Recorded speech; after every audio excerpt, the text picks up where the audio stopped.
ina masu neman kudin nan to ba kwa istighfari Allah istighfari sosai fa za ka yi kai dai sai kaga ka samu kawai. Kuma akwai abu da mutane ba su gane ba, wani daga cikin magabata yake cewa mutane ba su gane sirrin Allah wajen roƙonsa ba ne. Da yawa daga cikin mutane sai ga sun fara roƙo sai su bari.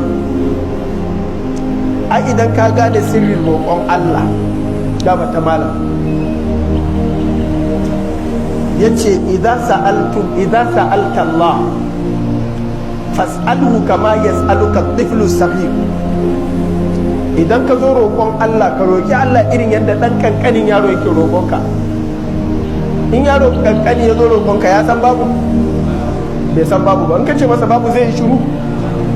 In ka hana shi me zai yi? Kuka zai yi. To kai ma haka za ka yi wa Allah. Ka ce kawai Allah a ban kawai. Allah ina so. In ka ga bai baka ba kai kuka. To Allah yana son haka. Ana fahimta?